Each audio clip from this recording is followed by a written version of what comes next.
Avez-vous déjà connu une crise de trésorerie dans votre entreprise? Vous n'arriviez plus à payer les salaires ou vos fournisseurs. Quand les performances commerciales sont mauvaises, ce n'est pas une surprise. Mais ça arrive aussi à beaucoup d'entreprises alors que leurs ventes sont bonnes, voire excellentes.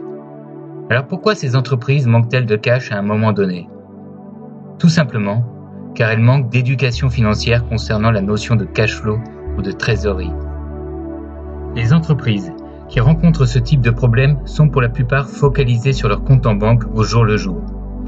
Le problème du compte en banque, c'est qu'il donne la situation à un moment donné, mais ne donne aucune indication sur les entrées ou sorties de cash à prévoir dans les prochains mois.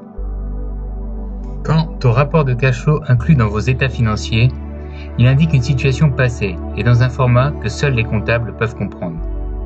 Non, ce dont vous avez besoin, c'est de comprendre quels sont les indicateurs principaux qui composent un cash flow et que vous devez suivre de manière hebdomadaire. Sur cette base, vous pouvez ensuite établir vos prévisions de cash flow. Chez OYFD Finance, nous recommandons de faire une prévision de cash flow hebdomadaire avec une vue prospective sur les 13 semaines à venir, que nous appelons le 13-week cash flow. Pourquoi imposer une durée de 13 semaines? Tout simplement car cela correspond en fait à 3 mois. Pourquoi 3 mois? Car c'est le meilleur compromis entre fiabilité et visibilité à long terme. Prévoir au-delà de 3 mois devient très aléatoire, et donc ce manque de fiabilité pourrait vous amener à prendre de mauvaises décisions.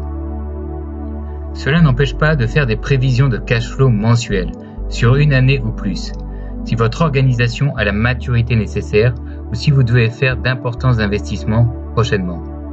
Mais pour le quotidien, en tant qu'entrepreneur, responsable financier ou responsable de la trésorerie, vous devez mettre en place le suivi hebdomadaire de votre 13-week cash flow. Maintenant, passons en revue un à un les indicateurs que vous devez suivre. Commençons par les indicateurs opérationnels de votre cash flow. Le plus important de tous est l'EBITDA, ou EBE en français, qui se trouve dans votre compte de résultat. Comme nous l'avons expliqué dans notre vidéo sur le compte de résultat, il s'agit de la métrique principale de cash flow présente dans vos états financiers, car il ne tient pas compte de la dépréciation des actifs qui ne sont pas un indicateur cash et qui polluent votre compte de résultat. L'EBITDA est aussi à la base de la méthode de valorisation d'entreprise la plus simple et qui se nomme multiple d'EBITDA. Elle consiste à valoriser son entreprise sur la base d'un multiple de son EBITDA, 2 fois, 3 fois, X fois, en se basant sur une tendance d'entreprise similaire sur le marché.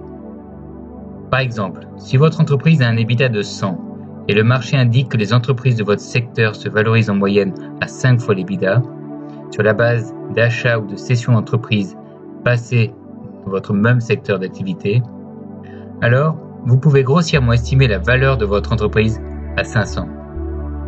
Bien sûr, la vraie valeur, vous ne la connaîtrez qu'en fonction du meilleur prix d'achat que vous recevrez.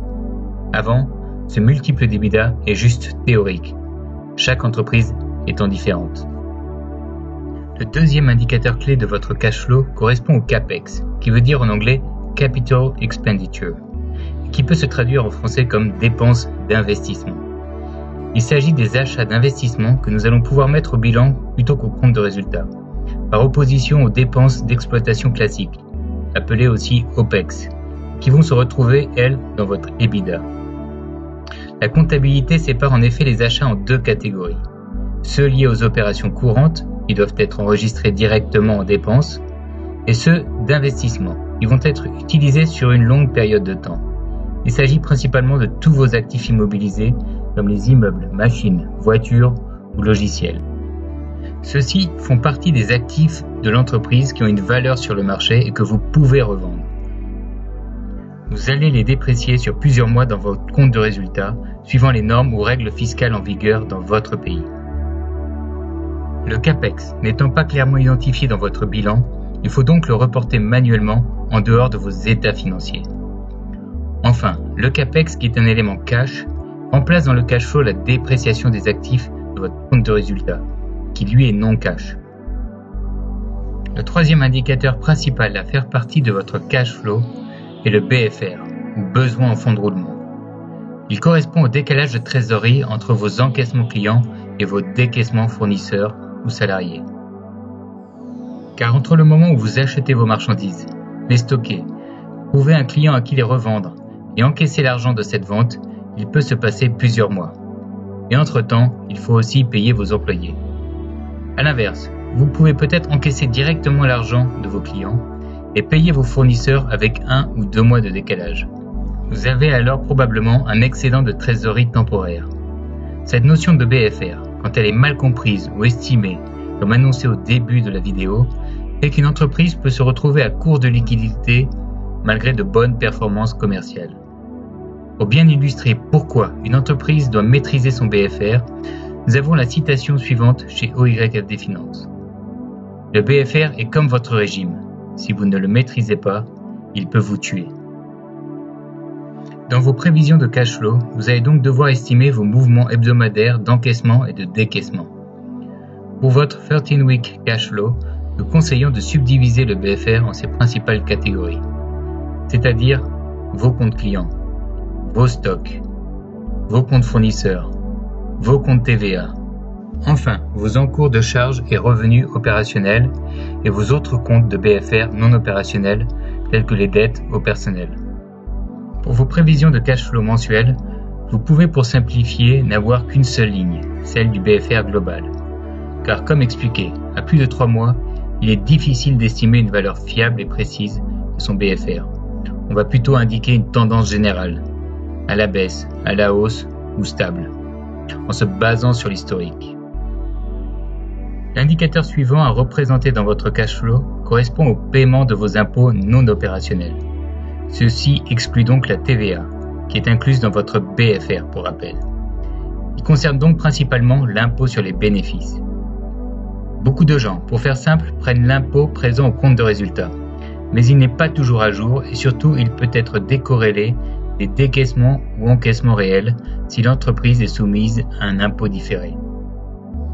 Après avoir analysé votre cash flow opérationnel, nous allons désormais parcourir votre cash flow financier lié au service de la dette et de vos capitaux propres, c'est-à-dire indiquer les encaissements ou décaissements liés au remboursement ou tirage de la dette, ainsi que le paiement des intérêts associés, et en parallèle les éventuels encaissements ou décaissements liés à la vente ou achat de participation dans votre société et les dividendes que vous allez payer.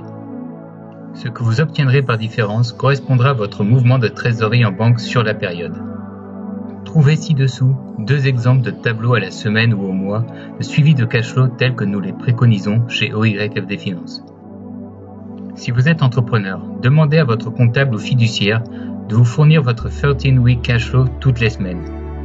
Cela représentera un coût en plus, mais je peux vous assurer qu'il vaut le retour sur investissement s'il est bien géré, car il sensibilisera vos opérationnels et commerciaux à prendre en compte l'impact cash de chacune de leurs décisions. Et cela contribuera à l'éducation financière de vos employés. Voilà, c'est tout pour cette nouvelle vidéo. Nous en avons donc fini avec notre série de 3 vidéos sur le fameux triptyque bilan, compte de résultat, cash flow, pour vous aider à la fois à comprendre les principaux indicateurs financiers d'une entreprise et apprendre à valoriser n'importe quelle entreprise ou business. Vous êtes libre de vous abonner à notre chaîne YouTube ou de nous laisser en commentaire quel autre sujet comptable ou financier vous voudriez que nous traitions dans nos prochaines vidéos. Enfin, si vous êtes une entreprise et souhaitez de l'assistance et du conseil pour mettre en place vos prévisions de cash flow au mois ou à la semaine, ou tout simplement souhaitez valoriser votre entreprise ou n'importe quel autre investissement, n'hésitez pas à nous contacter via notre site internet ou tout simplement directement via les coordonnées ci-dessous. Nous nous ferons un plaisir de vous répondre. À très bientôt, j'espère.